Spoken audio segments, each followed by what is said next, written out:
Brother Emeka, Yes? do you know Sister Agnes? No? Do you know Mama Chidinma forced everything? What? Do you know Chidinma cried for 3 days? Do you know she still keeps your picture? What? Do you know she still Wait, slow down. Chidinma cried herself to sleep. She did not want to become a sister. She still loved Emeka. She had always loved Emeka. But she had spent her entire life obeying her parents. For the first time, she began questioning whether obedience should cost her happiness. Meanwhile, Emeka sat alone in his room. He stared at their old photographs. The memories flooded back. The laughter, the promises, the dreams.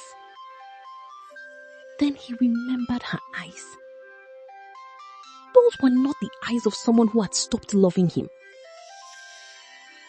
Something was wrong. And for the first time, he realized that the battle for Chidinma's heart might not be over. The story was only beginning. The night after the embarrassing incident at Chidinma's house was one of the longest nights of Emeka's life. He lay on his bed, staring at the ceiling. Sleep refused to come. Each time he closed his eyes, he saw Chidinma standing in her white sister's dress. Each time he remembered her words, "I have been called." And each time he remembered his own response, "My love, I called you first before Jesus called you." Even in his sadness, he couldn't help laughing a little. "What kind of thing did I even say?" he muttered to himself. Then he became serious again. No, something is wrong. For 5 years, he had survived prison because of Chidinma's promise. The Chidinma he knew would never suddenly stop loving him. Something was definitely wrong. Across town, Chidinma was also awake. She sat near her window looking at the moon. Her eyes were swollen from crying. She remembered seeing Emeka standing there with his family. She remembered the pain in his voice. She remembered the disappointment on his face. Her heart ached. "I am sorry, Emeka," she whispered. A tear rolled down her cheek. "I am so sorry."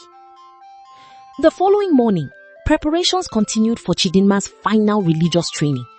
The convent was full of excitement. Young women moved about happily. But Chidinma looked completely different. She looked sad, very sad. An elderly nun named Sister Agnes noticed immediately. She had served God for over 40 years and could read faces almost as well as reading books. She approached Chidinma. "My daughter, Good morning, sister. you have cried. No, sister. You are a terrible liar." Chidinma lowered her head. Sister Agnes sat beside her. "Tell me the truth." After a few moments, Chidinma burst into tears. Everything came out. Her love for Emeka, their promise, his imprisonment, his return, the proposal. Everything. When she finished, Sister Agnes remained silent for a long time. Finally, she spoke. "My child, did anyone force you to come here?" No. Did God call you? Chidinma hesitated. No. Why did No. you come? You cannot marry God with "Did you come because God called you?" Another silence. Then tears. "No." "Why did you come?"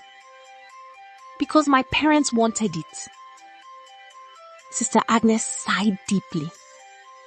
"My daughter, becoming a sister is not something a person should do to please parents." Chidinma looked up. "What do you mean?" "You cannot marry God with half of your heart." Meanwhile, Emeka refused to give up. The more he thought about everything, the less sense it made. One afternoon, he met Chidinma's younger cousin, Ifeanyi. Ifeanyi was famous for two things: talking too much and eating too much. Nobody knew which one was worse. Emeka bought him a large plate of jollof rice. Immediately, Ifeanyi started talking. By the time he finished eating, he had revealed enough information to fill 3 newspapers. Brother Emeka, Yes? do you know Sister Agnes? No? Do you know Mama Chidinma forced everything? What? Do you know Chidinma cried for 3 days? Do you know she still keeps your picture? What? Do you know she still Wait, slow down. Emeka's heart started racing. For the first time, hope returned. A few days later, Mama Chidinma began noticing something unusual. Chidinma was becoming quieter every day. She hardly smiled. She barely ate. She looked miserable.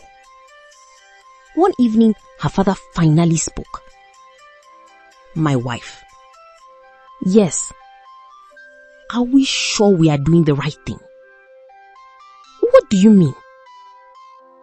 Look at our daughter. Mama Chidinma became defensive. She will be fine. But even she wasn't completely convinced anymore. Deep down, she knew something. Her daughter was not happy. One afternoon, Sister Agnes requested to see Emeka. When Emeka arrived, he was nervous. The elderly nun welcomed him warmly. My son, sit down. Thank you, sister. I have heard your story. Emeka was surprised. You have? Yes. She smiled gently. You really told Chidinma that you called her before Jesus called her? Emeka nearly died of embarrassment. Sister, please. The old nun laughed so hard that her glasses almost fell off. For several minutes, she couldn't stop laughing. Finally, she wiped her eyes. You are a very funny young man. Emeka smiled awkwardly. Then Sister Agnes became serious. My son, answer me honestly. Yes, sister. Do you truly love Chidinma? With all my heart. If she became poor tomorrow, I would still love her. If she became sick, I would still love her. If life became difficult again, I would still love her. Sister Agnes nodded. I believe you. A few days later, Sister Agnes invited Chidinma, my daughter. Yes, sister. Do you love Emeka? The question hit her like thunder. Tears filled her eyes immediately. Yes. Do you still love him? Yes.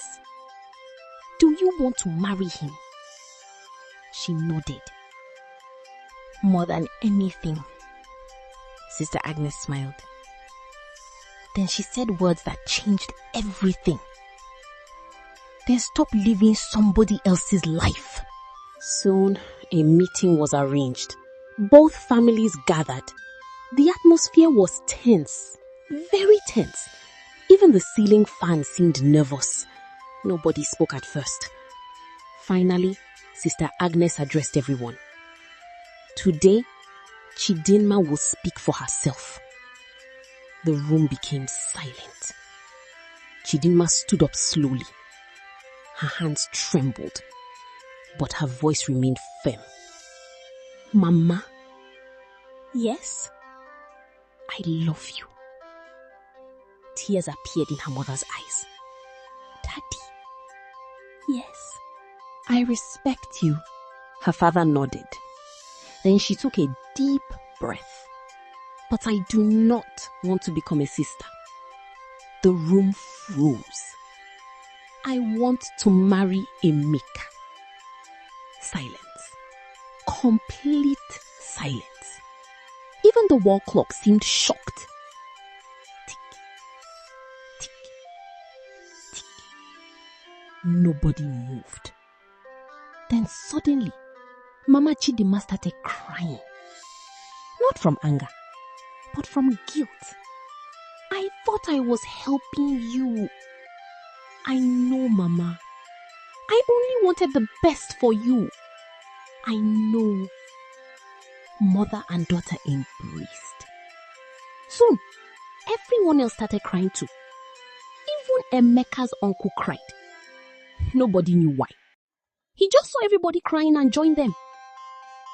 Once the misunderstanding was resolved, wedding preparations began immediately. This time, nobody opposed it, not even Mama Chidinma. In fact, she became more excited than everyone else. One day, she even shouted at Emeka, "When are you marrying my daughter?" Emeka blinked. The same woman who once chased him away was now rushing him. Life was truly mysterious. Months later, the wedding finally took place. It became one of the biggest celebrations in Abuja. Friends came, family came, neighbors came, even people who were not invited somehow came. The food disappeared at an alarming speed. At one point, Ifeanyi was caught carrying 3 plates at once. "Who are those for?" someone asked. He replied confidently, "One for me. And the others, in case the first one finishes." The wedding hall exploded with laughter. When it was finally time for the vows, Emeka looked into Chidinma's eyes. Years earlier, they had been teenagers in love. They had faced poverty, distance, prison, family opposition, heartbreak, and misunderstanding. Yet somehow they were standing together. The pastor smiled. "Do you take Chidinma to be your wife?" "I do." "And you, Chidinma?" She smiled. "I do." Then Emeka whispered, "Good thing you answered my call before Jesus answered his." Chidinma nearly burst out laughing in front of everyone. "Emeka!" The guests laughed. And at that moment, surrounded by family, friends, and love, they began the beautiful journey of their life together. If this story touched your heart, please subscribe and turn on notifications. Your support means a lot and encourages me to keep bringing you more exciting and inspiring stories. Don't miss the next chapter. I hope you enjoyed the story, and please subscribe to Tales by MSK for more captivating stories.